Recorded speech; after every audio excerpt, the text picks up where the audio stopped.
The Book of Job, Chapter 1. There was a man in the land of Uz, whose name was Job. That man was blameless and upright, and one who feared God, and turned away from evil. There were born to him 7 sons and 3 daughters. His possessions also were 7,000 sheep, 3,000 camels, 500 yoke of oxen, 500 she-donkeys, and a very great household, so that this man was the greatest of all the children of the East.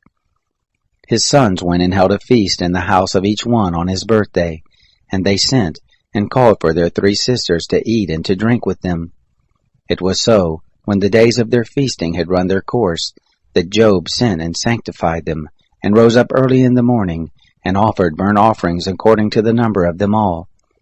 For Job said, "It may be that my sons have sinned, and renounced God in their hearts." Thus Job did continually. Now it happened on the day when the sons of God came to present themselves before the Lord, that Satan also came among them. The Lord said to Satan, "Where have you come from?" Then Satan answered the Lord and said, "From going back and forth in the earth, and from walking up and down in it." The Lord said to Satan, "Have you considered my servant Job? For there is none like him in all the earth, a blameless and an upright man, one who fears God, and turns away from evil." Then Satan answered the Lord and said, "Does Job fear God for nothing?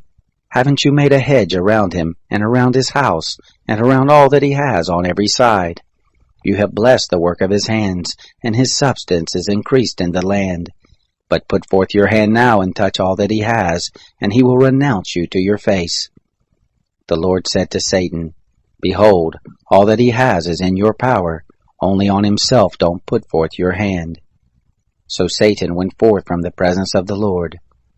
It fell on a day when his sons and his daughters were eating and drinking wine in their eldest brother's house, that there came a messenger to Job and said, "The oxen were plowing and the donkeys feeding beside them, and the Sabaeans attacked and took them away.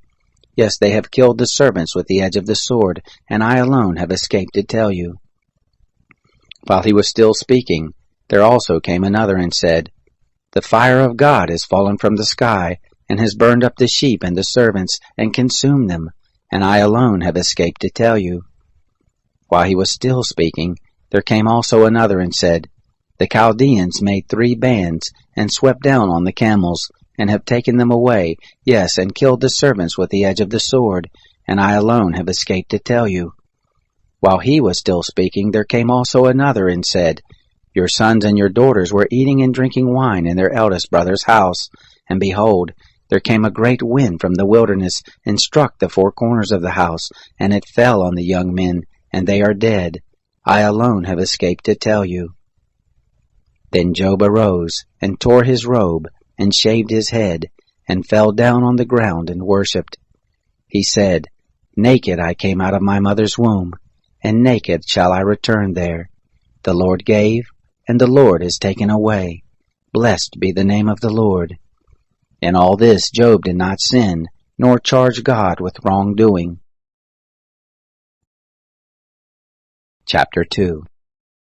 Again it happened on the day when the sons of God came to present themselves before the Lord, that Satan came also among them to present himself before the Lord. The Lord said to Satan, "Where have you come from?" Satan answered the Lord and said, "From going back and forth in the earth, and from walking up and down in it." The Lord said to Satan, "Have you considered my servant Job?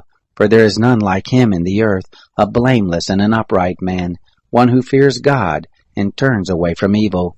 He still maintains his integrity, although you incited me against him, to ruin him without cause."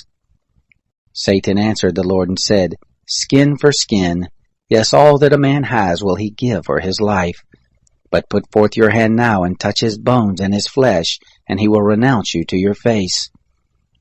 The Lord said to Satan, "Behold, he is in your hands. Only spare his life." So Satan went forth from the presence of the Lord, and struck Job with painful sores from the sole of his foot to his head. Job took for himself a potsherd to scrape himself with, and he sat among the ashes. Then his wife said to him, "Do you still maintain your integrity? Renounce God and die." But he said to her, You speak as one of the foolish women would speak. What? Shall we receive good at the hand of God, and shall we not receive evil? In all this Job didn't sin with his lips.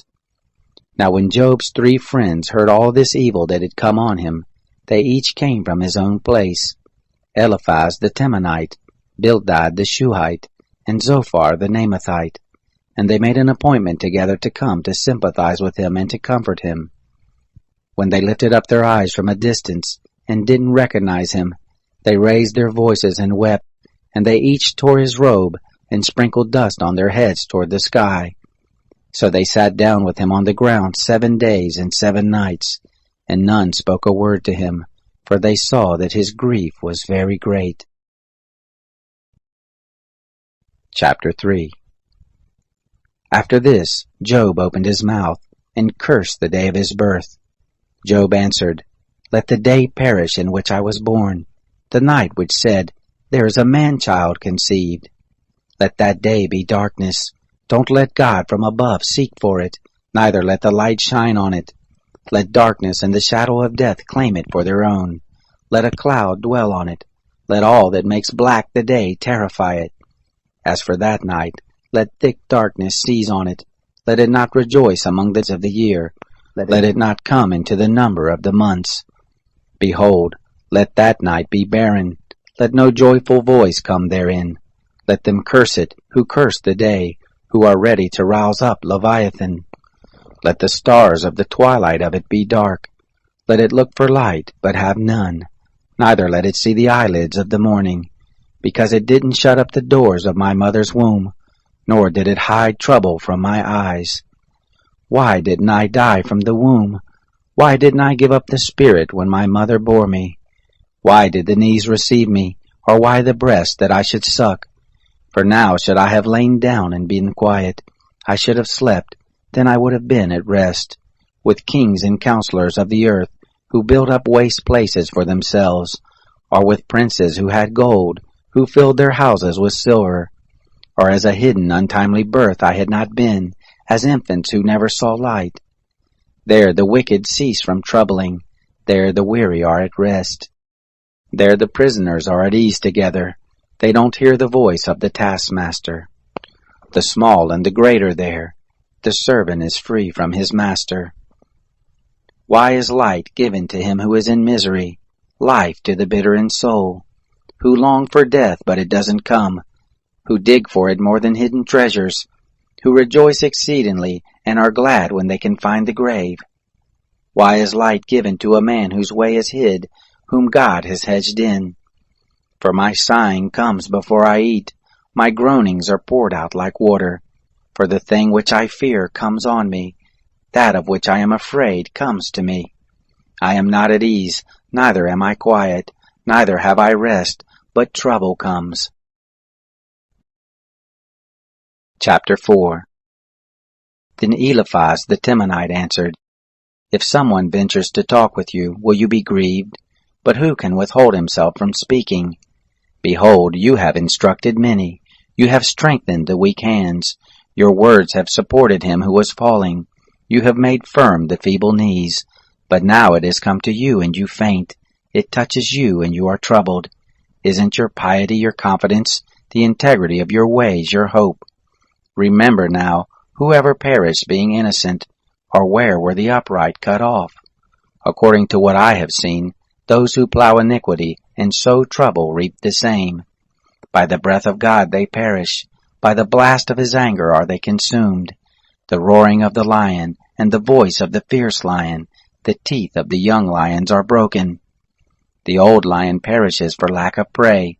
The cubs of the lioness are scattered abroad. Now a thing was secretly brought to me. My ear received a whisper of it, in thoughts from visions of the night, when deep sleep falls on men. Fear came on me and trembling, which made all my bones shake. Then a spirit passed before my face, the hair of my flesh stood up. It stood still, but I couldn't discern the appearance of it. A form was before my eyes. Silence. Then I heard a voice saying, Shall mortal man be more just than God? Shall a man be more pure than his Maker? Behold, he puts no trust in his servants. He charges his angels with error.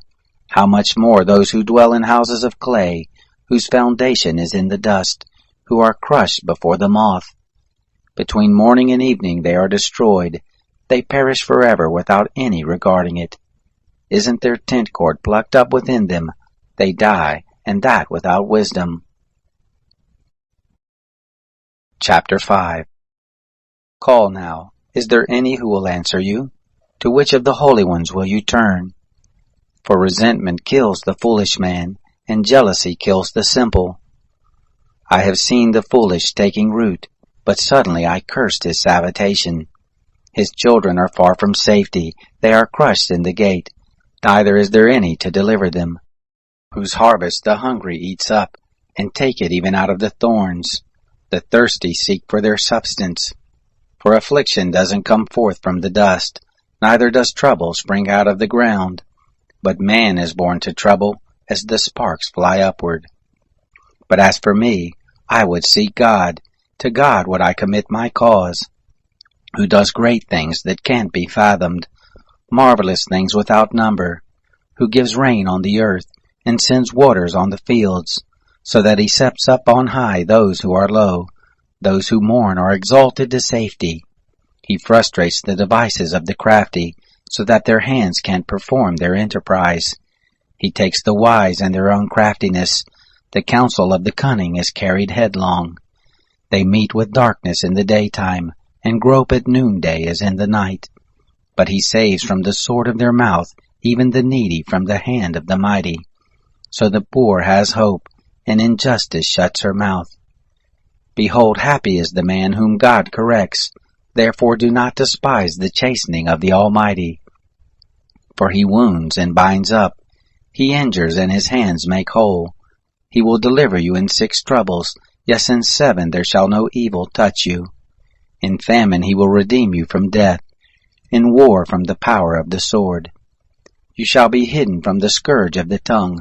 Neither shall you be afraid of destruction when it comes. At destruction and famine you shall laugh, neither shall you be afraid of the animals of the earth. For you shall be in league with the stones of the field. The animals of the field shall be at peace with you. You shall know that your tent is in peace. You shall visit your fold, and shall miss nothing. You shall know also that your seed shall be great. Your offspring is the grass of the earth. You shall come to your grave in a full age, like a shock of grain comes in its season. Look this, we have searched it, so it is. Hear it, and know it for your good. Chapter 6. Then Job answered, O that my anguish were weighed, and all my calamity laid in the balances! For now it would be heavier than the sand of the seas. Therefore have my words been rash.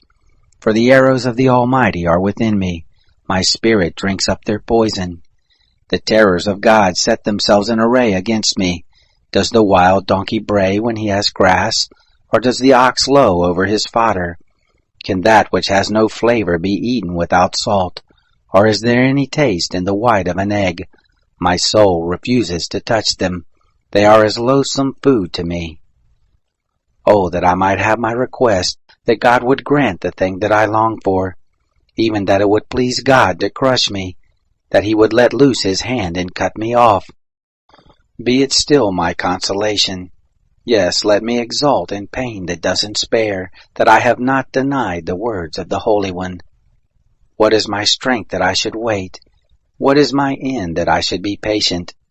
Is my strength the strength of stones, or is my flesh of brass? Isn't it that I have no help in me, that wisdom is quite driven from me? To him who is ready to faint, kindness should be shown from his friend, even to him who forsakes the fear of the Almighty. My brothers have dealt deceitfully as a brook, as the channel of brooks that pass away, which are black by the reason of the ice, in which the snow hides itself. In the dry season they vanish. When it is hot they are consumed out of their place.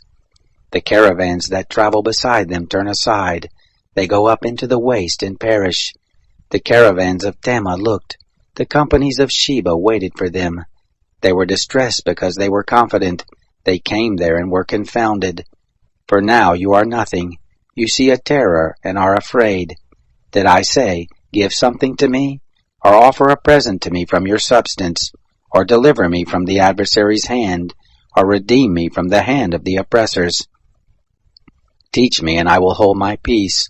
Cause me to understand where I have erred. How forcible are words of uprightness! But your reproof, what does it reprove? Do you intend to reprove words, seeing that speeches of one who is desperate are as wind? Yes, you would even cast lots for the fatherless, and make merchandise of your friend. Now therefore be pleased to look at me, for surely I shall not lie to your face. Please return, let there be no injustice. Yes, return again, my cause is righteous. Is there injustice on my tongue? Can't my taste discern mischievous things? Chapter 7. Isn't a man forced to labor on earth? Aren't his days like the days of a hired hand? As a servant who earnestly desires the shadow, as a hireling who looks for his wages. So am I made to possess months of misery. Wearisome nights are appointed to me. When I lie down, I say, when shall I arise and the night be gone? I toss and turn until the dawning of the day. My flesh is clothed with worms and clods of dust. My skin closes up and breaks out afresh. My days are swifter than a weaver's shuttle, and are spent without hope. Oh, remember that my life is a breath. My eye shall no more see good. The eye of him who sees me shall see me no more. Your eyes shall be on me, but I shall not be. As the cloud is consumed and vanishes away, so he who goes down to Sheol shall come up no more. He shall return no more to his house, neither shall his place know him any more. Therefore I will not keep silent. I will speak in the anguish of my spirit. I will complain in the bitterness of my soul. Am I a sea, or a sea monster, that you put a guard over me? When I say, my bed shall comfort me, my couch shall ease my complaint, then you scare me with dreams, and terrify me through visions, so that my soul chooses strangling, death rather than my bones. I loathe my life. I don't want to live forever. Leave me alone, for my days are but a breath. What is man that you should magnify him, that you should set your mind on him, that you should visit him every morning, and test him every moment? How long will you not look away from me, nor leave me alone until I swallow down my spit? If I have sinned, what do I do to you, you watcher of men? Why have you set me as a mark for yourself, so that I am a burden to myself? Why do you not pardon my disobedience, and take away my iniquity? For now I shall lie down in the dust. You will seek me diligently, but I shall not be. Chapter 8. Then Bildad the Shuhite answered, How long will you speak these things? Shall the words of your mouth be a mighty wind? Does God pervert justice, or does the Almighty pervert righteousness? If your children have sinned against him, he has delivered them into the hand of their disobedience. If you want to seek God diligently, make your supplication to the Almighty. If you were pure and upright, surely now he would awaken for you, and make the habitation of your righteousness prosper, though your beginning was small, yet your latter end would greatly increase. Please inquire of past generations. Find out about the learning of their fathers, for we are but of yesterday and know nothing, because our days on earth are a shadow. Shall they not teach you and tell you, and utter words out of their heart? Can the papyrus grow up without mire? Can the rushes grow without water? While it is yet in its greenness, not cut down, it withers before any other reed. So are the paths of all who forget God. The hope of the godless man shall perish, whose confidence shall break apart, whose trust is a spider's web. He shall lean on his house, but it shall not stand. He shall cling to it, but it shall not endure. He is green before the sun. His shoots go forth over his garden. His roots are wrapped around the rock pile. He sees the place of stones. If he is destroyed from his place, then it shall deny him, saying, I have not seen you. Behold, this is the joy of his way. Out of the earth shall others spring. Behold, God will not cast away a blameless man, neither will he uphold the evildoers. He will still fill your mouth with laughter, your lips with shouting. Those who hate you shall be clothed with shame. The tents of the wicked shall be no more. Chapter 9. Then Job answered, Truly I know that it is so, but how can man be just with God? If he is pleased to contend with him, he can't answer him 1 time in 1,000. God, who is wise in heart and mighty in strength, who has hardened himself against him and prospered, who removes the mountains and they don't know it when he overturns them in his anger, who shakes the earth out of its place, the pillars of it tremble, who commands the sun and it doesn't rise, and seals up the stars, who alone stretches out the heavens and treads on the waves of the sea, who makes the Bear, Orion, and the Pleiades, and the chambers of the south, who does great things past finding out, yes, marvelous things without number. Behold, he goes by me, and I don't see him. He passes on also, but I don't perceive him. Behold, he snatches away. Who can hinder him? Who will ask him, What are you doing? God will not withdraw his anger. The helpers of Rahab stoop under him. How much less shall I answer him, or choose my words to argue with him? Whom, though I were righteous, yet would I not answer. I would make supplication to my judge. If I had called, and he had answered me, yet I would not believe that he listened to my voice. For he breaks me with a tempest, and multiplies my wounds without cause. He will not allow me to take breath, but fills me with bitterness. If it is a matter of strength, behold, he is mighty. If of justice, who says he will summon me? Though I am righteous, my own mouth shall condemn me. Though I am blameless, it shall prove me perverse. I am blameless. I don't regard myself. I despise my life. It is all the same, therefore I say, he destroys the blameless and the wicked. If the scourge kills suddenly, he will mock at the trial of the innocent. The earth is given into the hand of the wicked. He covers the faces of the judges of it. If not he, then who is it? Now my days are swifter than a runner. They flee away. They see no good. They have passed away as the swift ships, as the eagle that swoops on the prey. If I say, I will forget my complaint, I will put off my sad face and cheer up. I am afraid of all my sorrows. I know that you will not hold me innocent. I shall be condemned. Why then do I labor in vain? If I wash myself with snow, and cleanse my hands with lye, yet you will plunge me in the ditch. My own clothes shall abhor me. For he is not a man as I am, that I should answer him, that we should come together in judgment. There is no umpire between us, that might lay his hand on us both. Let him take his rod away from me. Let his terror not make me afraid. Then I would speak and not fear him, for I am not so in myself. Chapter 10. My soul is weary of my life. I will give free course to my complaint. I will speak in the bitterness of my soul.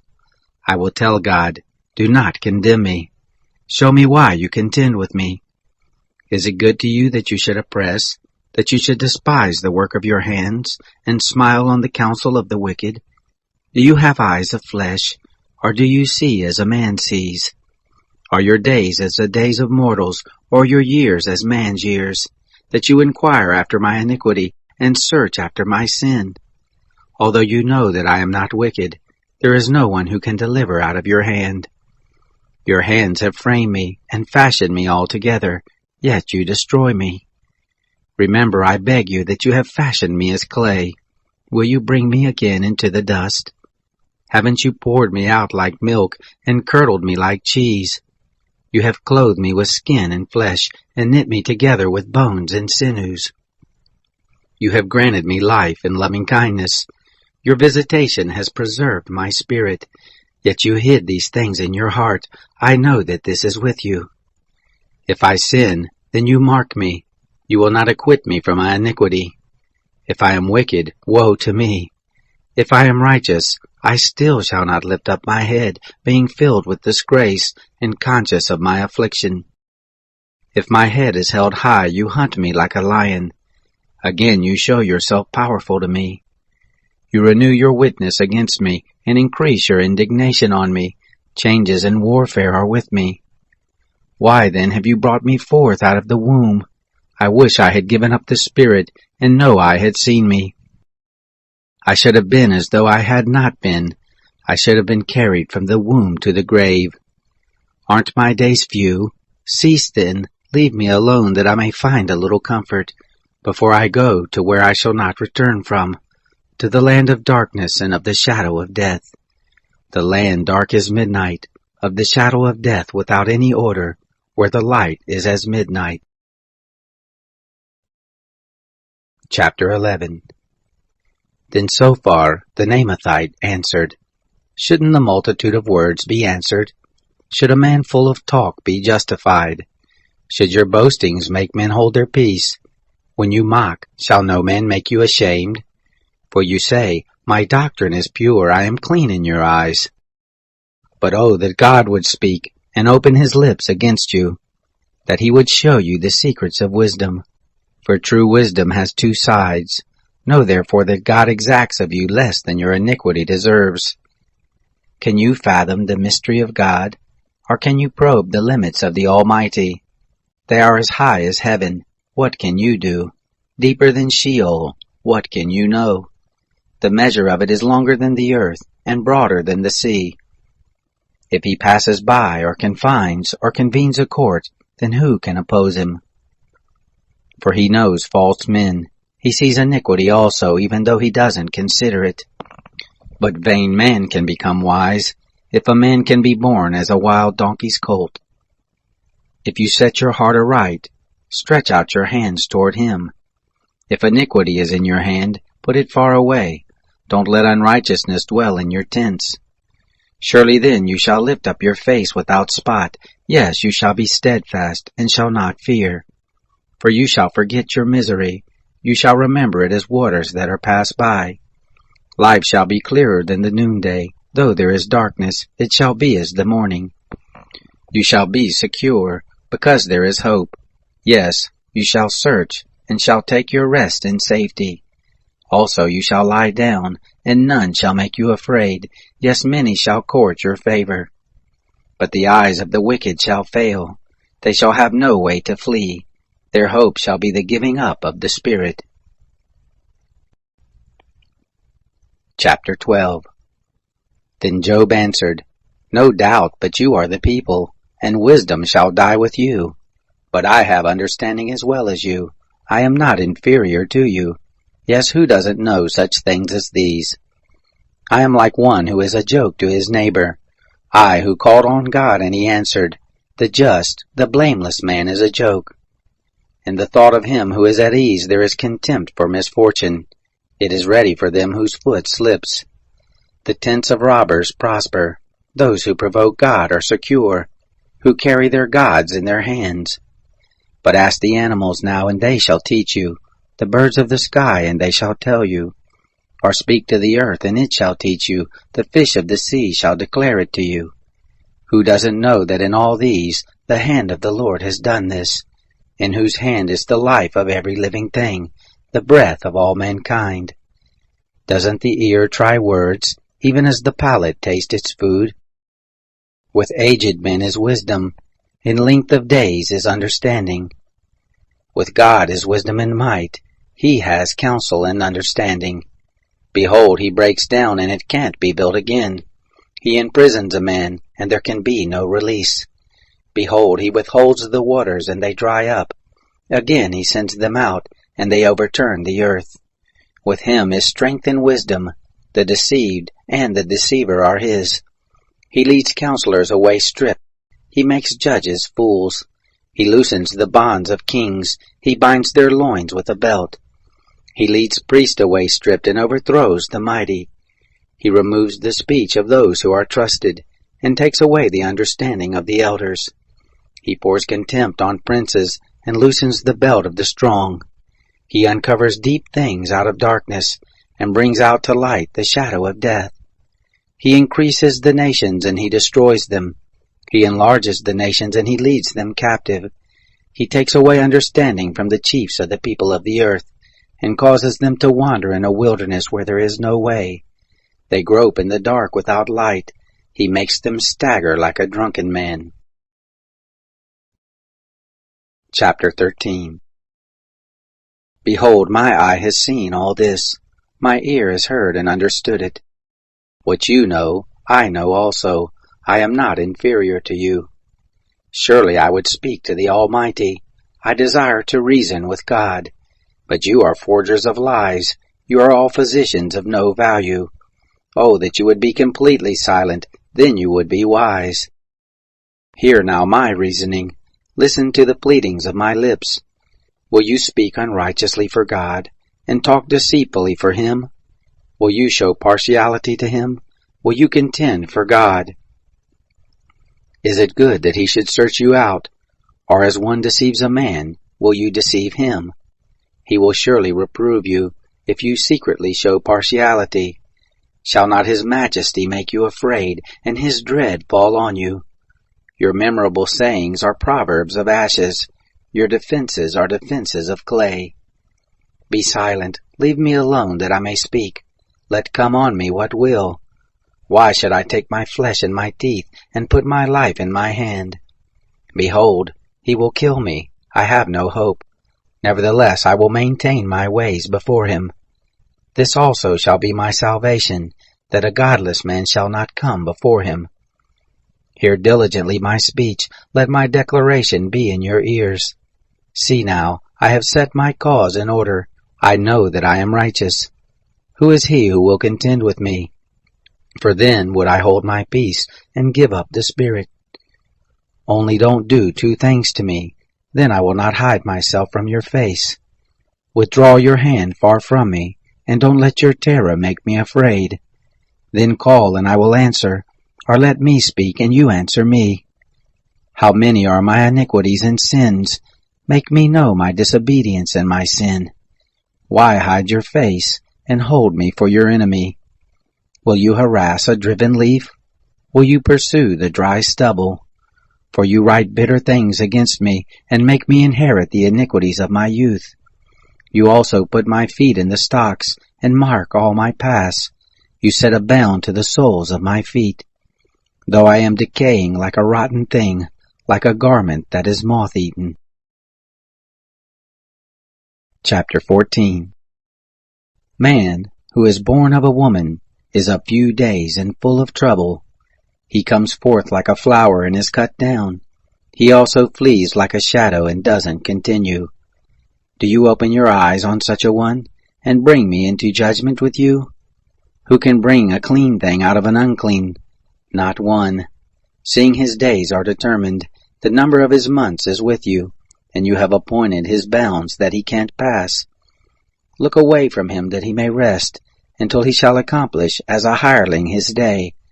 For there is hope for a tree, if it is cut down, that it will sprout again, that the tender branch of it will not cease, though the root of it grows old in the earth, and the stock of it dies in the ground. Yet through the sin of water it will bud, and put forth boughs like a plant. But man dies and is laid low. Yes, man gives up the spirit, and where is he? As the waters fail from the sea, and the river wastes and dries up, so man lies down and doesn't rise. Until the heavens are no more, they shall not awake, nor be roused out of their sleep. Oh, that you would hide me in Sheol, that you would keep me secret until your wrath is past, that you would appoint me a set time and remember me. If a man dies, shall he live again? All the days of my warfare would I wait until my release should come. You would call, and I would answer you. You would have a desire to the work of your hands. But now you number my steps. Don't you watch over my sin? My disobedience is sealed up in a bag. You fasten up my iniquity. But the mountain falling comes to nothing. The rock is removed out of its place. The waters wear the stones. The torrents of it wash away the dust of the earth. So you destroy the hope of man. You forever prevail against him, and he passes. You change his face, and send him away. His sons come to honor, and he doesn't know it. They are brought low, but he doesn't perceive it of them. But his flesh on him has pain. His soul within him mourns. Chapter 15. Then Eliphaz the Temanite answered, Should a wise man answer with vain knowledge, and fill himself with the east wind? Should he reason with unprofitable talk, or with speeches with which he can do no good? Yes, you do away with fear, and hinder devotion before God. For your iniquity teaches your mouth, and you choose the language of the crafty. Your own mouth condemns you and not I, yes, your own lips testify against you. Are you the first man who was born, or were you brought forth before the hills? Have you heard the secret counsel of God? Do you limit wisdom to yourself? What do you know that we don't know? What do you understand which is not in us? With us are both the gray-headed and the very aged men, much elder than your father. Are the consolations of God too small for you, even the word that is gentle towards you? Why does your heart carry you away? Why do your eyes flash, that you turn your spirit against God, and let such words go out of your mouth? What is man that he should be clean? He who is born of a woman, that he should be righteous? Behold, he puts no trust in his holy ones. Yes, the heavens are not clean in his sight. How much less one who is abominable and corrupt, a man who drinks iniquity like water? I will show you, listen to me, that which I have seen I will declare, which wise men have told from their fathers and have not hidden it, to whom alone the land was given, and no stranger passed among them. The wicked man travails with pain all his days, even the number of years that are laid up for the oppressor. A sound of terrors is in his ears. In prosperity the destroyer shall come on him. He doesn't believe that he shall return out of darkness. He is waited for by the sword. He wanders abroad for bread, saying, Where is it? He knows that the day of darkness is ready at his hand. Distress and anguish make him afraid. They prevail against him, as a king ready to the battle, because he has stretched out his hand against God, and behaves himself proudly against the Almighty. He runs at him with a stiff neck, with the thick shields of his bucklers, because he has covered his face with his fatness, and gathered fat on his loins. He has lived in desolate cities, he in houses which no one inhabited, which were ready to become heaps. He shall not be rich, neither shall his substance continue, neither shall their possession be extended on the earth. He shall not depart out of darkness. The flame shall dry up his branches. By the breath of God's mouth shall he go away. Let him not trust in emptiness, deceiving himself, for emptiness shall be his reward. It shall be accomplished before his time. His branch shall not be green. He shall shake off his unripe grape as the vine, and shall cast off his flower as the olive tree. For the company of the godless shall be barren, and fire shall consume the tents of bribery. They conceive mischief, and bring forth iniquity. Their heart prepares deceit. Chapter 16. Then Job answered, I have heard many such things. Miserable comforters are you all. Shall vain words have an end? Or what provokes you that you answer? I also could speak as you do. If your soul were in my soul's place, I could join words together against you, and shake my head at you. But I would strengthen you with my mouth. The solace of my lips would relieve you. Though I speak, my grief is not subsided. Though I forbear, what am I eased? But now, God, you have surely worn me out. You have made desolate all my company. You have shriveled me up. This is a witness against me. My leanness rises up against me. It testifies to my face. He has torn me in his wrath, and persecuted me. He has gnashed on me with his teeth. My adversary sharpens his eyes on me. They have gaped on me with their mouth. They have struck me on the cheek reproachfully. They gather themselves together against me. God delivers me to the ungodly, and casts me into the hands of the wicked. I was at ease, and he broke me apart. Yes, he has taken me by the neck, and dashed me to pieces. He has also set me up for his target. His archers surround me. He splits my kidneys apart and does not spare. He pours out my gall on the ground. He breaks me with breach on breach.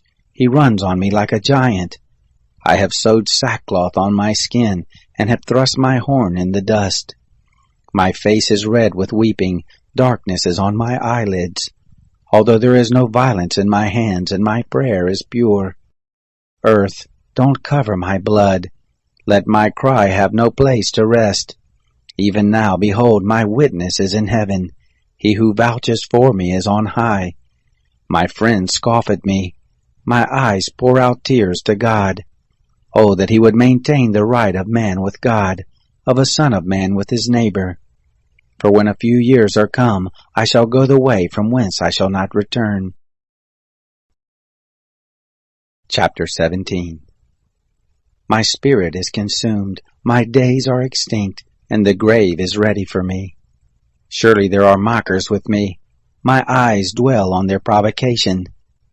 Now give a pledge, be collateral for me with yourself. Who is there who will strike hands with me? For you have hidden their heart from understanding, therefore shall you not exalt them. He who denounces his friends for a prey, even the eyes of his children shall fail. But he has made me a byword of the people. They spit in my face. My eye also is dim by reason of sorrow. All my members are as a shadow. Upright men shall be astonished at this. The innocent shall stir himself up against the godless. Yet shall the righteous hold on his way. He who has clean hands shall grow stronger and stronger. But as for you all, come on now again. I shall not find a wise man among you. My days are past. My plans are broken off, as are the thoughts of my heart. They change the night into day, saying, the light is near, in the presence of darkness. If I look for Sheol as my house, if I have spread my couch in the darkness, if I have said to corruption, you are my father, and to the worm, my mother and my sister, where then is my hope? As for my hope, who shall see it? Shall it go down with me to the gates of Sheol, or descend together into the dust? Chapter 18.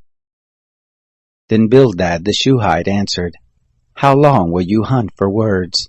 Consider, and afterwards we will speak. Why are we counted as animals, which have become unclean in your sight? You who tear yourself in your anger, shall the earth be forsaken for you? Or shall the rock be removed out of its place? Yes, the light of the wicked shall be put out. The spark of his fire shall not shine. The light shall be dark in his tent. His lamp above him shall be put out. The steps of his strength shall be shortened. His own counsel shall cast him down. For he is cast into a net by his own feet, and he wanders into its mesh. A snare shall take him by the heel. A trap shall lay hold on him. A noose is hidden for him in the ground, a trap for him in the way. Terror shall make him afraid on every side, and shall chase him at his heels. His strength shall be famished, calamity shall be ready at his side. The members of his body shall be devoured, the firstborn of death shall devour his members. He shall be rooted out of his tent where he trust. He shall be brought to the king of terrors. There shall dwell in his tent that which is none of his. Sulphur shall be scattered on his habitation. His roots shall be dried up beneath. Above shall his branch be cut off. His memory shall perish from the earth.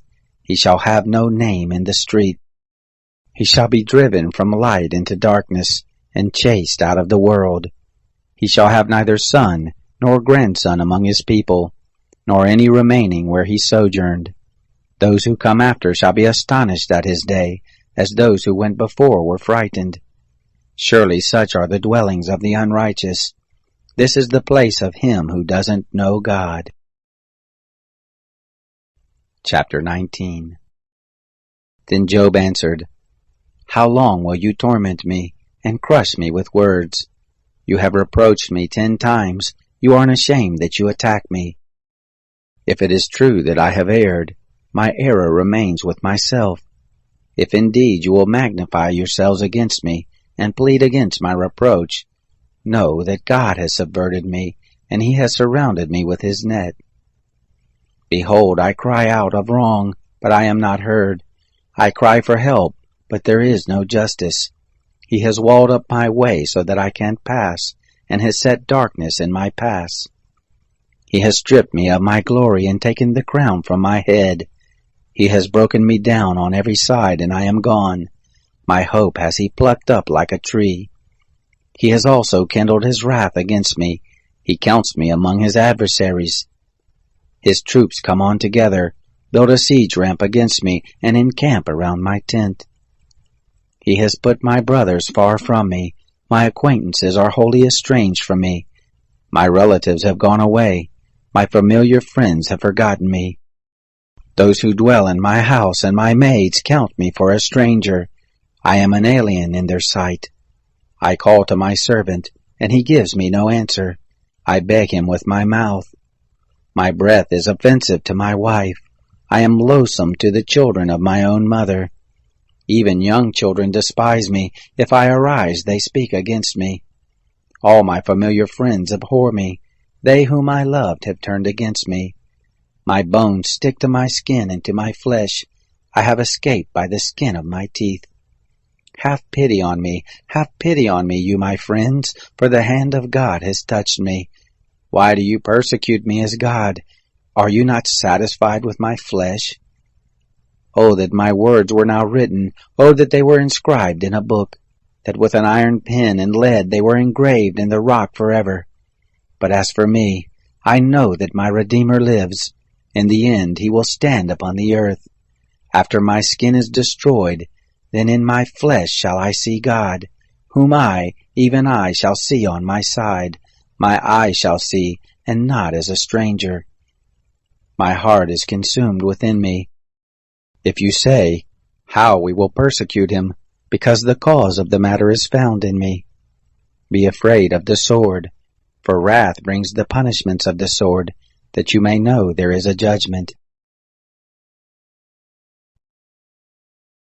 Chapter 20. Then Zophar the Naamathite answered, Therefore do my thoughts give answer to me, even by reason of my haste that is in me. I have heard the reproof which puts me to shame.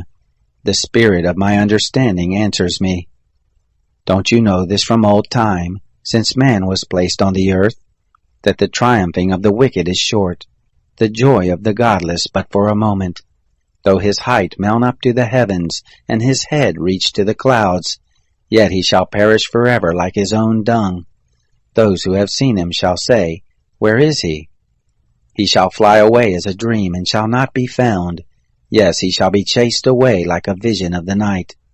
The eye which saw him shall see him more, neither shall his place any more see him. His children shall seek the favor of the poor. His hand shall give back his wealth. His bones are full of his youth, but youth shall lie down with him in the dust. Though wickedness is sweet in his mouth, though he hide it under his tongue, though he spare it, and will not let it go, but keep it still within his mouth, yet his food in his bowels is turned, it is cobra venom within him. He has swallowed down riches, and he shall vomit them up again. God will cast them out of his belly. He shall suck cobra venom, the viper's tongue shall kill him. He shall not look at the rivers, the flowing streams of honey and butter. That for which he labored he shall restore, and shall not swallow it down. According to the substance that he has gotten, he shall not rejoice. For he has oppressed and forsaken the poor. He has violently taken away a house, and he shall not build it up. Because he knew no quietness within him, he shall not save anything of that in which he delights. There was nothing left that he didn't devour, therefore his prosperity shall not endure. In the fullness of his sufficiency, distress shall overtake him. The hand of everyone who is in misery shall come on him. When he is about to fill his belly, God will cast the fierceness of his wrath on him. It will rain on him while he is eating. He shall flee from the iron weapon. The bronze arrow shall strike him through. He draws it forth, and it comes out of his body. Yes, the glittering point comes out of his liver. Terrors are on him. All darkness is laid up for his treasures. An unfanned fire shall devour him. It shall consume that which is left in his tent. The heavens shall reveal his iniquity. The earth shall rise up against him. The increase of his house shall depart. They shall rush away in the day of his wrath. This is the portion of a wicked man from God, the heritage appointed to him by God. Chapter 21. Then Job answered, Listen diligently to my speech. Let this be your consolation. Allow me, and I also will speak. After I have spoken, mock on. As for me, is my complaint to man? Why shouldn't I be impatient? Look at me and be astonished. Lay your hand on your mouth. When I remember I am troubled, horror takes hold of my flesh. Why do the wicked live, become old, yes, and grow mighty in power? Their child is established with them in their sight, their offspring before their eyes. Their houses are safe from fear, neither is the rod of God upon them. Their bulls breed without fail, their cows calve and don't miscarry. They send forth their little ones like a flock, their children dance. They sing to the tambourine and harp, and rejoice at the sound of the pipe. They spend their days in prosperity. In an instant they go down to Sheol. They tell God, Depart from us, for we don't want to know about your ways. What is the Almighty that we should serve him? What profit should we have if we pray to him? Behold, their prosperity is not in their hand. The counsel of the wicked is far from me. How often is it that the lamp of the wicked is put out, that their calamity comes on them, that God distributes sorrows in his anger, that they are as stubble before the wind, as chaff that the storm carries away. You say, God lays up his iniquity for his children. Let him recompense it to himself, that he may know it. Let his own eyes see his destruction. Let him drink the wrath of the Almighty. For what does he care for his house after him, when the number of his months is cut off? Shall any teach God knowledge, seeing he judges those who are high? One dies in his full strength, being wholly at ease and quiet. His pails are full of milk, the marrow of his bones is moistened. Another dies in bitterness of soul and never taste of good. They lie down alike in the dust. The worm covers them both. Behold, I know your thoughts, the devices with which you would wrong me. For you say, Where is the house of the prince? Where is the tent in which the wicked live? Haven't you asked wayfaring men? Don't you know their evidences, that the evil man is reserved to the day of calamity, that they are led forth to the day of wrath? Who shall declare his way to his face? Who shall repay him what he has done? Yet shall he be borne to the grave. Men shall keep watch over the tomb. The clods of the valley shall be sweet to him. All men shall draw after him, as there were innumerable before him. So how can you comfort me with nonsense, seeing that in your answers there remains only falsehood? Chapter 22. Then Eliphaz the Temanite answered, Can a man be profitable to God? Surely he who is wise is profitable to himself. Is it any pleasure to the Almighty that you are righteous, or does it benefit him that you make your ways perfect? Is it for your piety that he reproves you, that he enters in with you into judgment? Isn't your wickedness great? Neither is there any end to your iniquities. For you have taken pledges from your brother for nothing, and stripped the naked of their clothing. You haven't given water to the weary to drink, and you have withheld bread from the hungry. But as for the mighty man, he had the earth. The honorable man, he lived in it. You have sent widows away empty, and the arms of the fatherless have been broken. Therefore snares are round about you, sudden fear troubles you, or darkness, so that you cannot see, and floods of waters cover you. Isn't God in the heights of heaven? See the height of the stars, how high they are. You say, What does God know? Can he judge through the thick darkness? Thick clouds are a covering to him so that he doesn't see. He walks on the vault of the sky. Will you keep the old way which wicked men have trodden, who were snatched away before their time, whose foundation was poured out as a stream, who said to God, Depart from us, and what can the Almighty do for us? Yet he filled their houses with good things, but the counsel of the wicked is far from me. The righteous see it and are glad, the innocent ridicule them, saying, Surely those who rose up against us are cut off. The fire has consumed the remnant of them. Acquaint yourself with him now and be at peace. Thereby good shall come to you. Please receive instruction from his mouth, and lay up his words in your heart. If you return to the Almighty, you shall be built up. If you put away unrighteousness far from your tents, lay your treasure in the dust, the gold of Ophir among the stones of the brooks. The Almighty will be your treasure, precious silver to you. For then shall you delight yourself in the Almighty, and shall lift up your face to God. You shall make your prayer to him, and he will hear you. You shall pay your vows. You shall also decree a thing, and it shall be established to you. Light shall shine on your ways. When they cast down, you shall say, Be lifted up. He will save the humble person. He will even deliver him who is not innocent. Yes, he shall be delivered through the cleanness of your hands. Chapter 23. Then Job answered, Even today is my complaint rebellious. His hand is heavy in spite of my groaning. Oh, that I knew where I might find him, that I might come even to his seat. I would set my cause in order before him, and fill my mouth with arguments. I would know the words which he would answer me, and understand what he would tell me. Would he contend with me in the greatness of his power? No, but he would listen to me. There the upright might reason with him, so I should be delivered forever from my judge. If I go east, he is not there. If west, I can't find him. He works to the north, but I can't see him. He turns south, but I can't catch a glimpse of him. But he knows the way that I take. When he has tried me, I shall come forth like gold. My foot is held fast to his steps. His way have I kept and not turned aside. I haven't gone back from the commandment of his lips. I have treasured up the words of his mouth more than my necessary food. But he stands alone, and who can oppose him? What his soul desires, even that he does, for he performs that which is appointed for me. Many such things are with him. Therefore I am terrified at his presence. When I consider, I am afraid of him. For God has made my heart faint.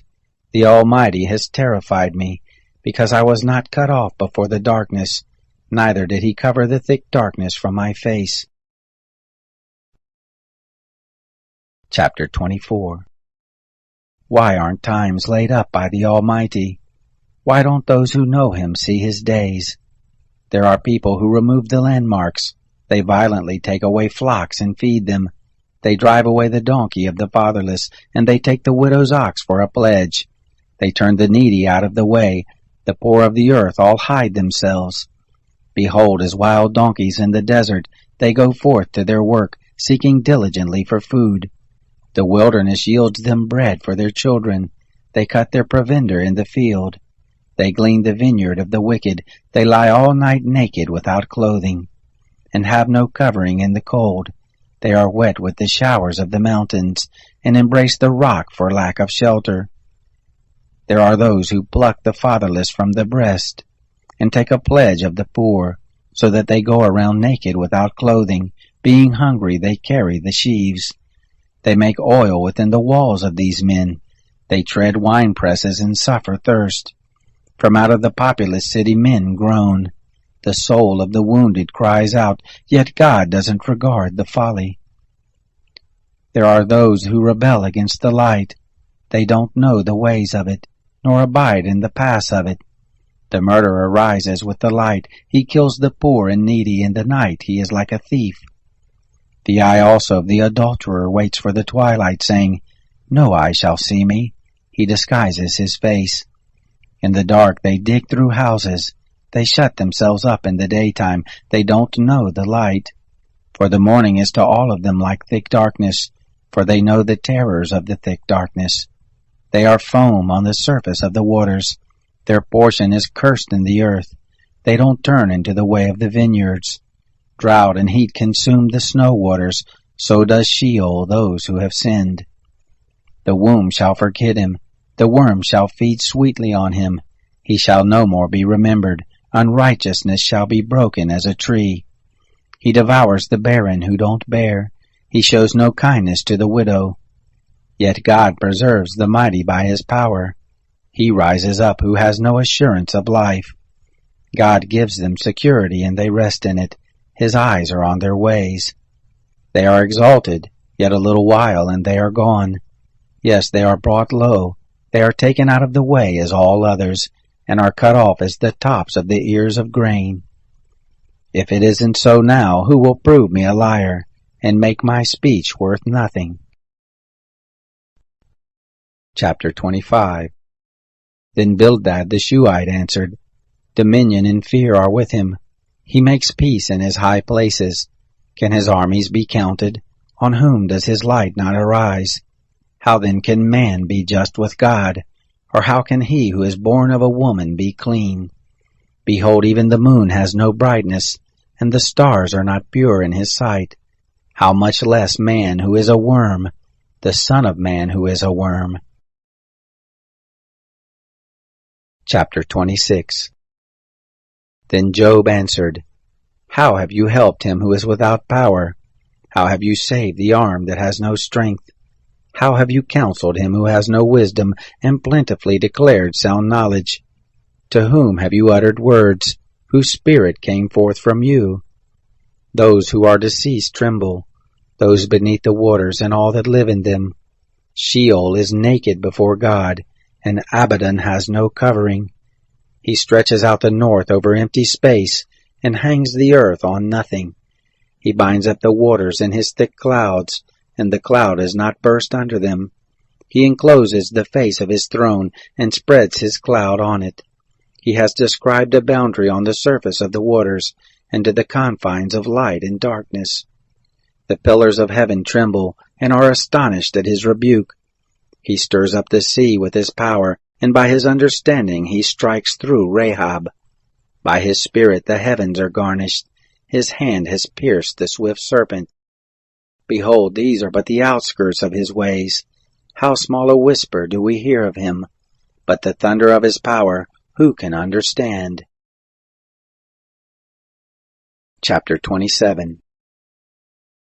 Job again took up his parable and said, As God lives, who has taken away my right, the Almighty who has made my soul bitter, for the length of my life is still in me, and the Spirit of God is in my nostrils. Surely my lips shall not speak unrighteousness, neither shall my tongue utter deceit. Far be it from me that I should justify you. Until I die I will not put away my integrity from me. I will hold fast to my righteousness, and will not let it go. My heart shall not reproach me so long as I live. Let my enemy be as the wicked. Let him who rises up against me be as the unrighteous. For what is the hope of the godless when he is cut off, when God takes away his life? Will God hear his cry when trouble comes on him? Will he delight himself in the Almighty, and call on God at all times? I will teach you about the hand of God. That which is with the Almighty will I not conceal. Behold, all of you have seen it yourselves. Why then have you become altogether vain? This is the portion of a wicked man with God, the heritage of oppressors which they receive from the Almighty. If his children are multiplied, it is for the sword. His offspring shall not be satisfied with bread. Those who remain of him shall be buried in death. His widows shall make no lamentation. Though he heap up silver as the dust, and prepare clothing as the clay, he may prepare it, but the just shall put it on, and the innocent shall divide the silver. He builds his house as the moth, as a booth which a watchman makes. He lies down rich, but he shall not do so again. He opens his eyes, and is not. Terrors overtake him like waters. A tempest steals him away in the night. The east wind carries him away, and he departs. It sweeps him out of his place. For it hurls at him and does not spare, as he flees away from his hand. Men shall clap their hands at him, and shall hiss him out of his place. Chapter 28. Surely there is a mine for silver, and a place for gold which they refine. Iron is taken out of the earth, and copper is smelted out of the ore. Man sets an end to darkness, and searches out to the furthest bound the stones of obscurity and of thick darkness. He breaks open a shaft away from where people live. They are forgotten by the foot. They hang far from men. They swing back and forth. As for the earth, Out of it comes bread. Underneath it is turned up as if it were by fire. Sapphires come from its rocks. It has dust of gold. That path no bird of prey knows, neither has the falcon's eye seen it. The proud animals have not trodden it, nor has the fierce lion passed by there. He puts forth his hand on the flinty rock, and he overturns the mountains by the roots. He cuts out channels among the rocks. His eye sees every precious thing.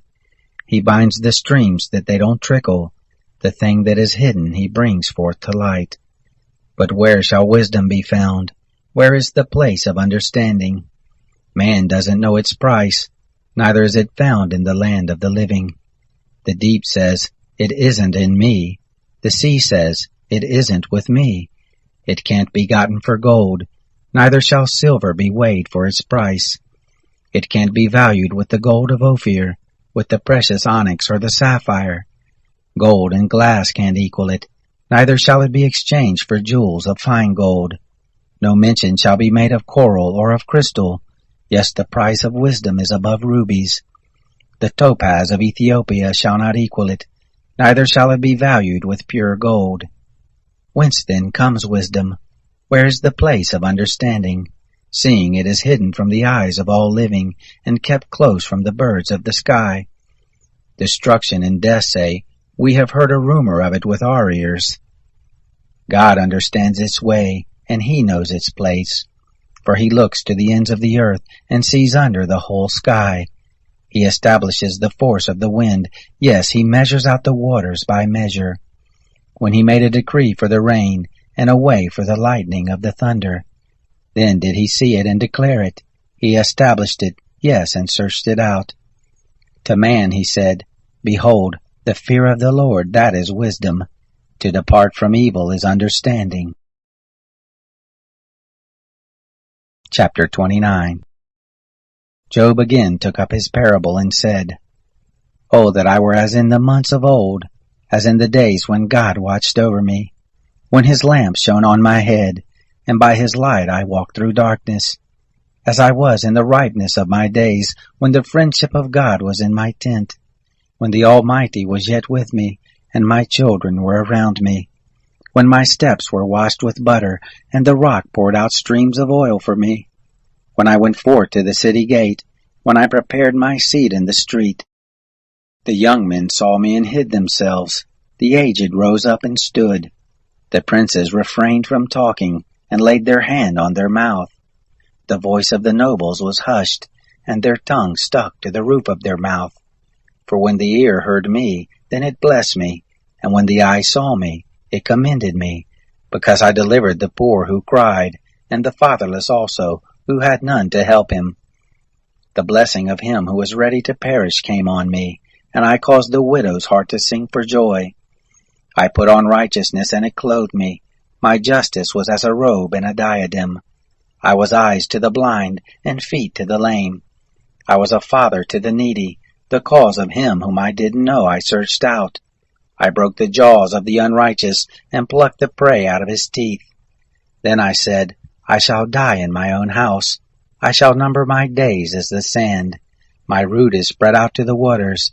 The dew lies all night on my branch. My glory is fresh in me. My bow is renewed in my hand. Men listened to me, waited, and kept silence for my counsel. After my words they didn't speak again. My speech fell on them. They waited for me as for the rain. Their mouths drank as with the spring rain. I smiled on them when they had no confidence. They didn't reject the light of my face. I chose out their way and sat as chief. I lived as a king in the army, as one who comforts the mourners. Chapter 30. But now those who are younger than I have me in derision, whose fathers I would have disdained to put with my sheepdogs. Of what use is the strength of their hands to me, men in whom ripe age has perished? They are gone from lack and famine. They gnaw the dry ground in the gloom of waste and desolation. They pluck salt herbs by the bushes. The roots of the broom are their food. They are driven forth from the midst of men. They cry after them as after a thief. so that they dwell in frightful valleys, and in holes of the earth and of the rocks. Among the bushes they bray, and under the nettles they are gathered together. They are children of fools, yes, children of base men. They were flogged out of the land. Now I have become their song. Yes, I am a byword to them. They abhor me. They stand aloof from me, and don't hesitate to spit in my face. For he has untied his cord and afflicted me, and they have thrown off restraint before me. On my right hand rise the rabble. They thrust aside my feet. They cast up against me their ways of destruction. They mar my path. They set forward my calamity without anyone's help. As through a wide breach they come. In the midst of the ruin they roll themselves in. Terrors are turned on me. They chase my honor as the wind. My welfare has passed away as a cloud. Now my soul is poured out within me. Days of affliction have taken hold on me. In the night season my bones are pierced in me, and the pains that gnaw me take no rest. By great force is my garment disfigured. It binds me about as a collar of my coat. He has cast me into the mire, have become like dust and ashes. I cry to you, and you do not answer me. I stand up, and you gaze at me. You have turned to be cruel to me. With the might of your hand you persecute me. You lift me up to the wind and drive me with it. You dissolve me in the storm. For I know that you will bring me to death, to the house appointed for all living. However, doesn't one stretch out a hand in his fall, or in his calamity therefore cry for help? Didn't I weep for him who was in trouble? Wasn't my soul grieved for the needy? When I looked for good, then evil came. When I waited for light, there came darkness. My heart is troubled and doesn't rest. Days of affliction have come on me. I go mourning without the sun. I stand up in the assembly and cry for help. I am a brother to jackals and a companion to ostriches. My skin grows black and peels from me. My bones are burned with heat. Therefore is my harp turned to mourning, and my pipe into the voice of those who weep. Chapter 31. I made a covenant with my eyes. How then should I look lustfully at a young woman? For what is the portion from God above, and the heritage from the Almighty on high? Is it not calamity to the unrighteous, and disaster to the workers of iniquity? Doesn't he see my ways, and number all my steps? If I have walked with falsehood, and my foot is hurried to deceit, let me be weighed in an even balance, that God may know my integrity. If my step has turned out of the way, if my heart walked after my eyes, if any defilement has stuck to my hands, then let me sow, and let another eat. Yes, let the produce of my field be rooted out. If my heart has been enticed to a woman, and I have laid wait at my neighbor's door, then let my wife grind for another, and let others sleep with her. For that would be a heinous crime. Yes, it would be an iniquity to be punished by the judges. For it is a fire that consumes to destruction, and would root out all my increase.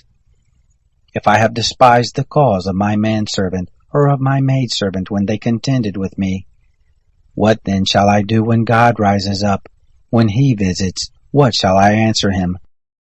Didn't he who made me in the womb make him? Didn't one fashion us both in the womb? If I have withheld the poor from their desire, or if I have caused the eyes of the widow to fail, or have eaten my morsel alone, and the fatherless has not eaten of it.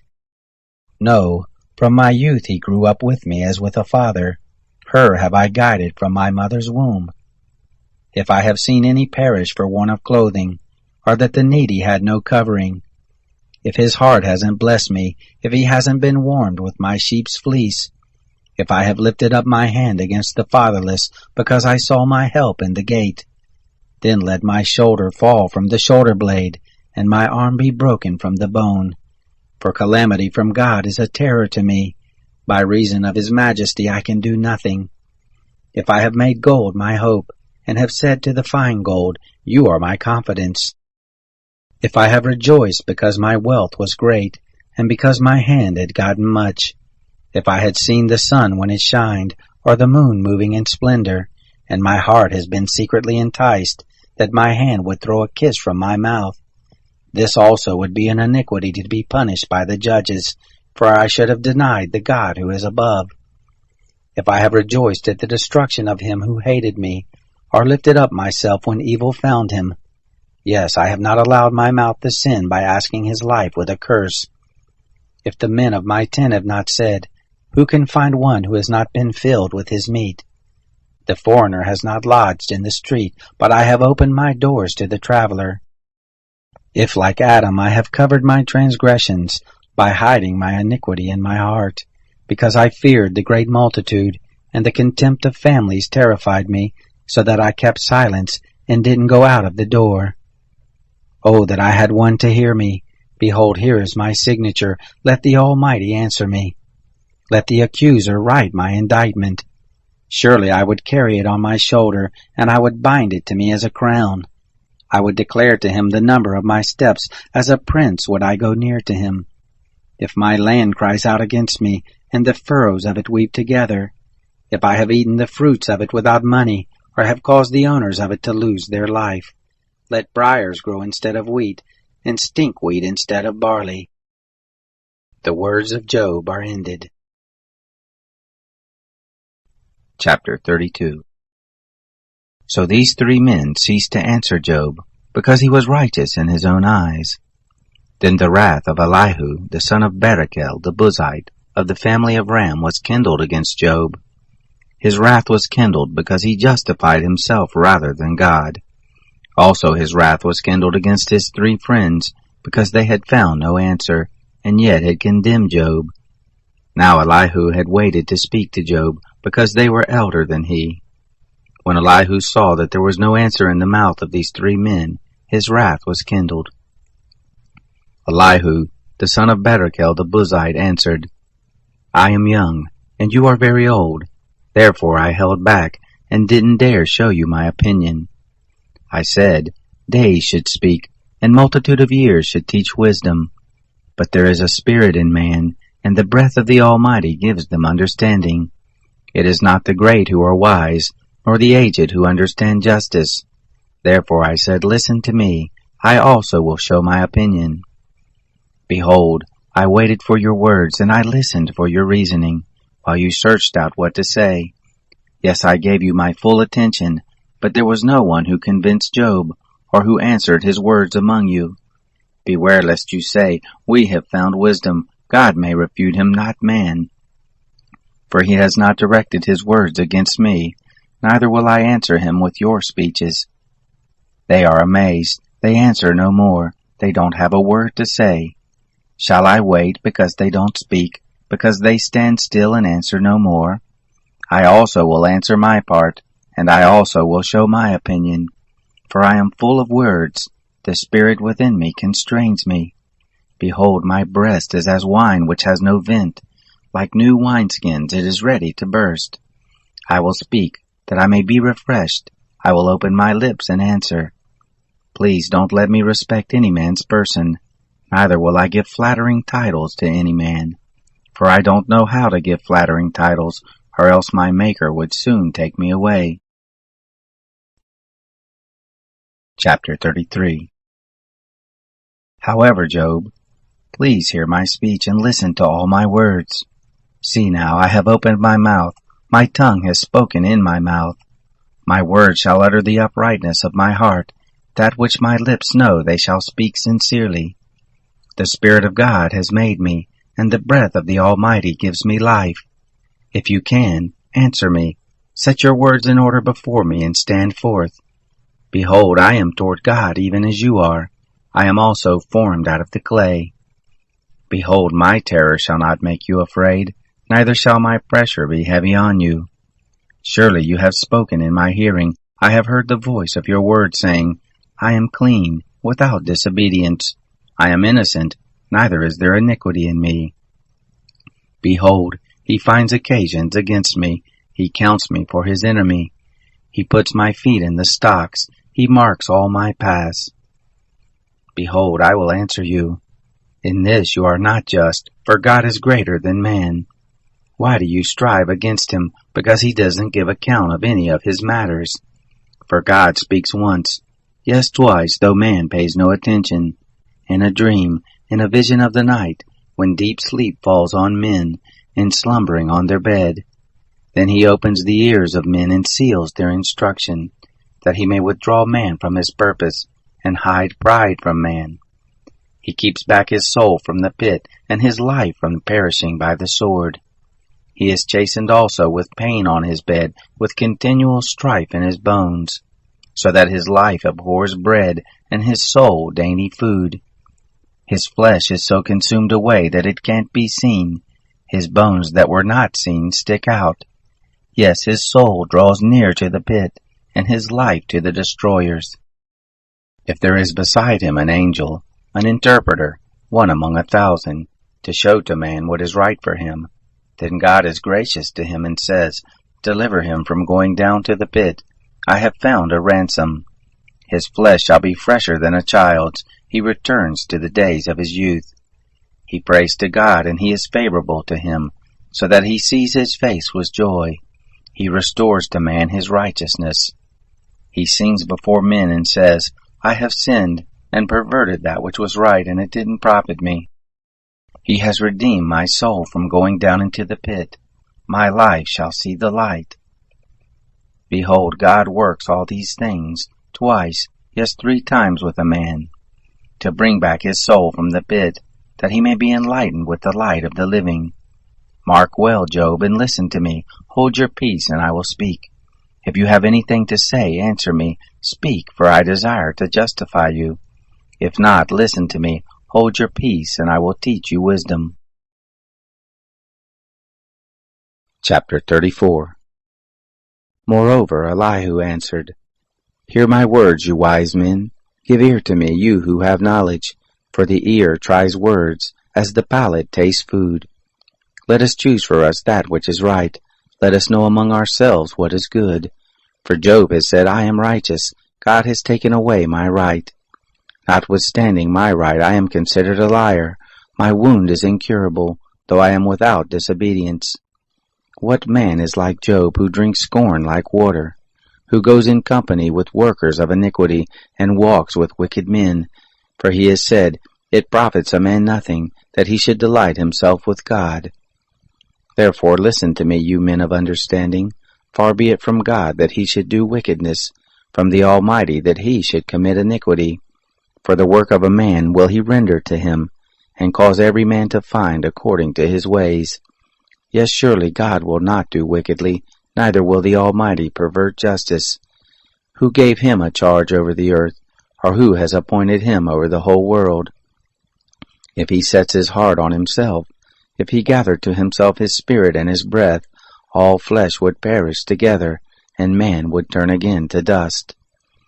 If now you have understanding, hear this, listen to the voice of my words. Shall even one who hates justice govern? Will you condemn him who is righteous and mighty? Who says to a king, vile, or to nobles, wicked? Who doesn't respect the persons of princes, nor regard the rich more than the poor? For they are all the work of his hands. In a moment they die, even at midnight. The people are shaken and pass away, the mighty are taken away without hand. For his eyes are on the ways of a man, he sees all his goings. There is no darkness, nor thick gloom, where the workers of iniquity may hide themselves. For he doesn't need to consider a man further, that he should go before God in judgment. He breaks in pieces mighty men in ways past finding out, and sets others in their place. Therefore he takes knowledge of their works.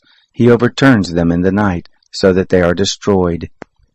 He strikes them as wicked men, in the open sight of others, because they are turned aside from following him, and wouldn't have regard in any of his ways. So that they caused the cry of the poor to come to him. He heard the cry of the afflicted. When he gives quietness, who then can condemn? When he hides his face, who then can see him? Alike whether to a nation or to a man, that the godless man may not reign, that there be no one to ensnare the people. For has any said to God, I am guilty, but I will not offend any more? Teach me that which I don't see. If I have done iniquity, I will do it no more. Shall his recompense be as you desire, that you refuse it? For you must choose, and not I. Therefore speak what you know. Men of understanding will tell me, yes, every wise man who hears me. Job speaks without knowledge. His words are without wisdom. I wish that Job were tried to the end, because of his answering like wicked men. For he adds rebellion to his sin. He claps his hands among us, and multiplies his words against God. Chapter 35. Moreover, Elihu answered, Do you think this to be your right? Or do you say, My righteousness is more than God's? That you ask, What advantage will it be to you? What profit shall I have more than if I had sinned? I will answer you, and your companions with you. Look to the heavens and see. See the skies which are higher than you. If you have sinned, what effect do you have against him? If your transgressions are multiplied, what do you do to him? If you are righteous, what do you give him? Or what does he receive from your hand? Your wickedness may hurt a man as you are, and your righteousness may profit a son of man. By reason of the multitude of oppressions they cry out. They cry for help by reason of the arm of the Almighty. But none says, Where is God my Maker, who gives songs in the night, who teaches us more than the animals of the earth, and makes us wiser than the birds of the sky? There they cry, but none gives answer, because of the pride of evil men. Surely God will not hear an empty cry, neither will the Almighty regard it. How much less when you say you don't see him? The cause is before him, and you wait for him. But now, because he has not visited in his anger, neither does he greatly regard arrogance. Therefore Job opens his mouth with empty talk, and he multiplies words without knowledge. Chapter 36. Elihu also continued and said, Bear with me a little, and I will show you, for I still have something to say on God's behalf. I will get my knowledge from afar, and will ascribe righteousness to my Maker. For truly my words are not false. One who is perfect in knowledge is with you. Behold, God is mighty, and doesn't despise anyone. He is mighty in strength of understanding. He doesn't preserve the life of the wicked, but gives to the afflicted their right. He doesn't withdraw his eyes from the righteous, but with kings on the throne he sets them forever, and they are exalted. If they are bound in fetters, and are taken in the cords of affliction, then he shows them their work and their transgressions, that they have behaved themselves proudly. He also opens their ears to instruction, and commands that they return from iniquity. If they listen and serve him, they shall spend their days in prosperity, and their years in pleasures. But if they don't listen, they shall perish by the sword, they shall die without knowledge. But those who are godless in heart lay up anger. They don't cry for help when he binds them. They die in their youth. Their life perishes among the unclean. He delivers the afflicted by their affliction, and opens their ear in oppression. Yes, he would have allured you out of distress into a broad place, where there is no restriction. That which is set on your table would be full of fatness. But you are full of the judgment of the wicked. Judgment and justice take hold of you. Don't let riches entice you to wrath, neither let the great size of a bribe turn you aside. Would your wealth sustain you in distress, or all the might of your strength? Don't desire the night, when people are cut off in their place. Take heed, don't regard iniquity, for this you have chosen rather than affliction. Behold, God is exalted in his power. Who is a teacher like him? Who has prescribed his way for him, or who can say, You have committed unrighteousness? Remember that you magnify his work, whereof men have sung. All men have looked on it, man sees it afar off. Behold, God is great, and we don't know him. The number of his years is unsearchable. For he draws up the drops of water, which distill in rain from his vapor, which the skies pour down, and drop on man abundantly. Yes, can any understand the spreading of the clouds, and the thunderings of his pavilion? Behold, he spreads his light around him. He covers the bottom of the sea. For by these he judges the people. He gives food in abundance. He covers his hand with the lightning, and commands it to strike the mark. The noise of it tells about him, and the cattle also concerning the storm that comes up. Chapter 37. Yes, at this my heart trembles, and is moved out of its place. Hear, oh, hear the noise of his voice, the sound that goes out of his mouth. He sends it forth under the whole sky, and his lightning to the ends of the earth. After it a voice roars. He thunders with the voice of his majesty.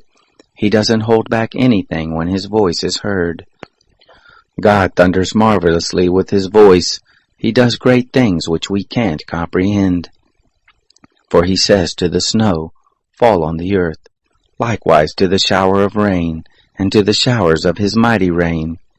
He seals up the hand of every man, that all men whom he has made may know it.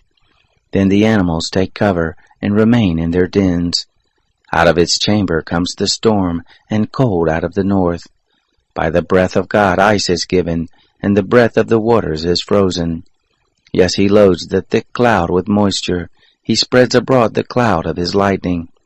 It is turned round about by his guidance, that they may do whatever he commands them on the surface of the habitable world, whether it is for correction, or for his land, or for loving kindness, that he causes it to come. Listen to this, Job. Stand still and consider the wondrous works of God. Do you know how God controls them, and causes the lightning of his cloud to shine? Do you know the workings of the clouds, the wondrous works of him who is perfect in knowledge? You, whose clothing is warm, when the earth is still by reason of the south wind, can you with him spread out the sky, which is strong as a cast metal mirror? Teach us what we shall tell him, for we can't make our case by reason of darkness. Shall it be told him that I would speak, or should a man wish that he were swallowed up? Now men don't see the light which is bright in the skies, but the wind passes and clears them. Out of the north comes golden splendor. With God is awesome majesty. We can't reach the Almighty. He is exalted in power. In justice and great righteousness he will not oppress. Therefore men revere him. He doesn't regard any who are wise of heart. Chapter 38. Then the Lord answered Job out of the whirlwind. Who is this, who darkens counsel by words without knowledge? Brace yourself like a man, for I will question you, then you answer me. Where were you when I laid the foundations of the earth? Declare if you have understanding. Who determined the measures of it if you know, or who stretched the line on it? Whereupon were the foundations of it fastened, or who laid its cornerstone? When the morning stars sang together, and all the sons of God shouted for joy? Or who shut up the sea with doors, when it broke forth from the womb? When I made clouds the garments of it, thick darkness as a swaddling band for it? Marked out for it my bound, and set its bars and doors, and said, Here you may come, but no further.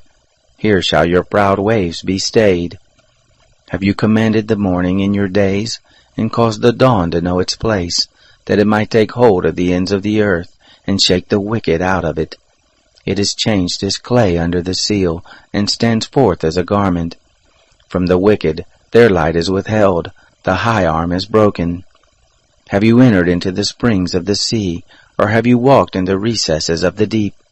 Have the gates of death been revealed to you, or have you seen the gates of the shadow of death? Have you comprehended the earth and its breadth? Declare if you know it all. What is the way to the dwelling of light? As for darkness, where is the place of it? That you should take it to the bound of it, that you should discern the pass to the house of it. Surely you know, for you were born then, and the number of your days is great. Have you entered into the treasuries of the snow, or have you seen the treasuries of the hail, which I have reserved against the time of trouble, against the day of battle and war? By what way is the lightning distributed, or the east wind scattered on the earth?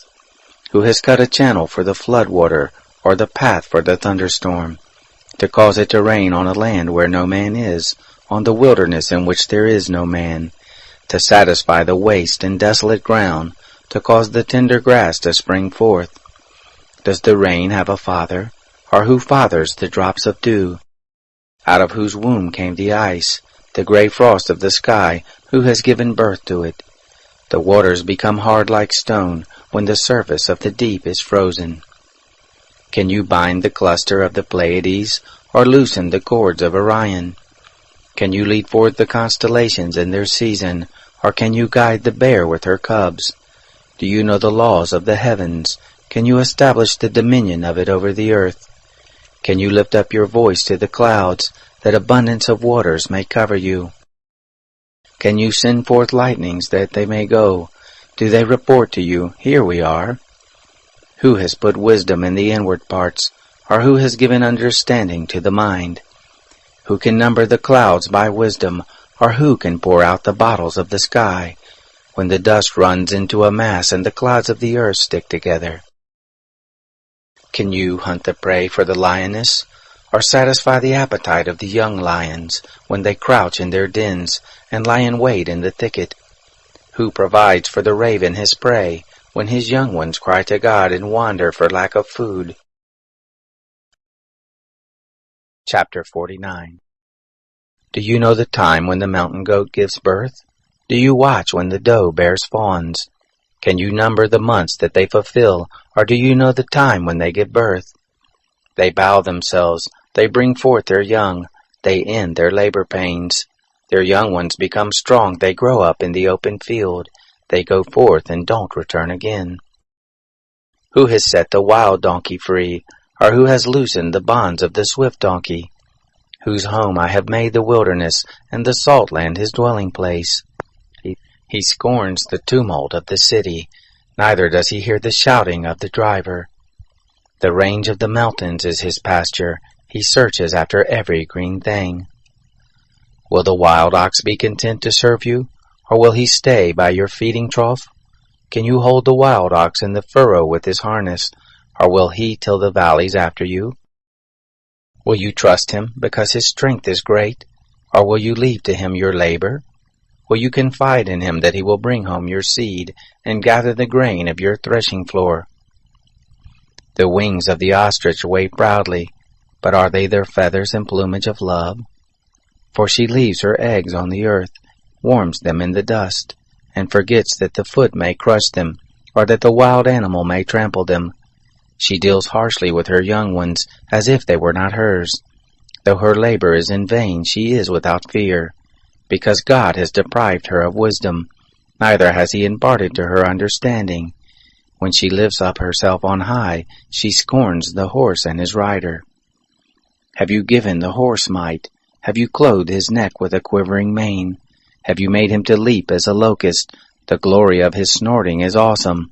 He paws in the valley and rejoices in his strength. He goes out to meet the armed men. He mocks at fear and is not dismayed, neither does he turn back from the sword. The quiver rattles against him, the flashing spear and the javelin. He eats up the ground with fierceness and rage, neither does he stand still at the sound of the trumpet. As often as the trumpet sounds, he snorts, "Aha!" He smells the battle afar off, the thunder of the captains and the shouting. Is it by your wisdom that the hawk soars and stretches her wings toward the south? Is it at your command that the eagle mounts up and makes his nest on high?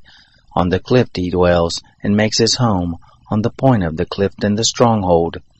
From there he spies out the prey, his eyes see it afar off.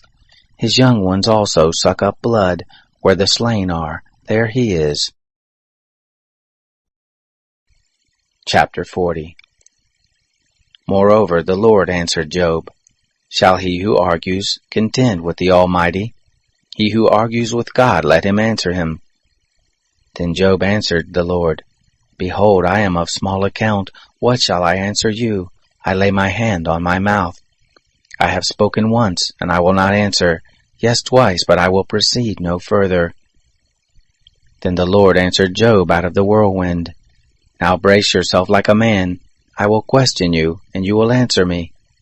Will you even annul my judgment? Will you condemn me, that you may be justified? Or have you an arm like God? Can you thunder with a voice like him?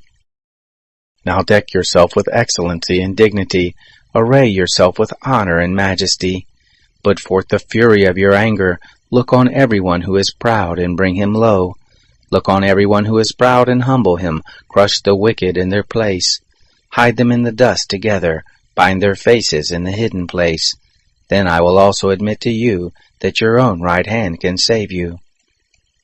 See now the behemoth, which I made as well as you. He eats grass like an ox. Look now, his strength is in his loins. His force is in the muscles of his belly. He moves his tail like a cedar. The sinews of his thighs are knit together. His bones are like tubes of brass. His limbs are like bars of iron. He is the chief of the ways of God. He who made him gives him his sword. Surely the mountains bring him forth food, where all the animals of the field do play. He lies under the lotus trees, in the covert of the reed in the marsh. The lotuses cover him with their shade. The willows of the brook surround him. Behold, if a river overflows, he doesn't tremble. He is confident, though the Jordan swells even to his mouth. Shall any take him when he is on the watch, or pierce through his nose with a snare? Chapter 41. Can you draw out Leviathan with a fishhook, or press down his tongue with a cord? Can you put a rope into his nose, or pierce his jaw through with a hook? Will he make many petitions to you, or will he speak soft words to you? Will he make a covenant with you that you should take him for a servant forever? Will you play with him as with a bird, or will you bind him for your girls? Will traders barter for him? Will they part him among the merchants? Can you fill his skin with barbed irons, or his head with fish spears? Lay your hand on him, remember the battle, and do so no more. Behold, the hope of him is in vain. Will not one be cast down even at the sight of him? None is so fierce that he dares stir him up. Who then is he who can stand before me? Who has first given to me, that I should repay him? Everything under the heavens is mine. I will not keep silence concerning his limbs, nor his mighty strength, nor his goodly frame. Who can strip off his outer garment? Who shall come within his jaws? Who can open the doors of his face? Around his teeth is terror. Strong scales are his pride, shut up together with a close seal. One is so near to another that no air can come between them. They are joined one to another. They stick together so that they can't be pulled apart. His sneezing flashes forth light. His eyes are like the eyelids of the morning. Out of his mouth go burning torches. Sparks of fire leap forth. Out of his nostrils a smoke goes, as a boiling pot over a fire of reeds. His breath kindles coals. A flame goes forth from his mouth. In his neck there is strength. Terror dances before him. The flakes of his flesh are joined together. They are firm on him. They can't be moved. His heart is as firm as a stone, yes, firm as the lower millstone. When he raises himself up, the mighty are afraid. They retreat before his thrashing. If one lays at him with the sword, it can't avail, nor the spear, the dart, nor the pointed shaft. He counts iron as straw and brass as rotten wood. The arrow can't make him flee. Sling stones are like chaff to him. Clubs are counted as stubble. He laughs at the rushing of the javelin.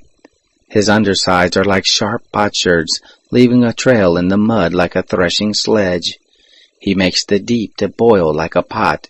He makes the sea like a pot of ointment. He makes a path to shine after him. One would think the deep had white hair. On the earth there is not his equal that is made without fear. He sees everything that is high. He is king over all the sons of pride. Chapter 42. Then Job answered the Lord, I know that you can do all things, and that no purpose of yours can be restrained. You ask, Who is this who hides counsel without knowledge? Therefore I have uttered that which I did not understand, things too wonderful for me which I didn't know. You said, Listen now, and I will speak. I will question you, and you will answer me. I had heard of you by the hearing of the ear, but now my eye sees you. Therefore I abhor myself, and repent in dust and ashes. It was so. that after the Lord had spoken these words to Job, the Lord said to Eliphaz the Temanite, My wrath is kindled against you, and against your 2 friends, for you have not spoken of me the thing that is right as my servant Job has. Now therefore, take to yourselves 7 bulls and 7 rams, and go to my servant Job, and offer up for yourselves a burnt offering, and my servant Job shall pray for you, for I will accept him, that I not deal with you according to your folly. For you have not spoken of me the thing that is right, as my servant Job has. So Eliphaz the Temanite, and Bildad the Shuhite, and Zophar the Naamathite went, and did what the Lord commanded them, and the Lord accepted Job. The Lord turned the captivity of Job when he prayed for his friends. The Lord gave Job twice as much as he had before. Then came there to him all of his brothers, and all his sisters, and all those who had been of his acquaintance before, and ate bread with him in his house. They comforted him, and consoled him, concerning all the evil that the Lord had brought on him. Everyone also gave him a piece of money, and everyone a ring of gold. So the Lord blessed the latter end of Job more than his beginning. He had 14,000 sheep, 6,000 camels, 1,000 yoke of oxen, and 1,000 female donkeys. He also had 7 sons and 3 daughters. He called the name of the first Jemimah, and the name of the second Keziah, and the name of the third Keren Hapuch. In all the land there were no women found so beautiful as the daughters of Job. Their father gave them an inheritance among their brothers. After this, Job lived 140 years, and saw his sons and his sons' sons to 4 generations. So Job died, being old and full of days.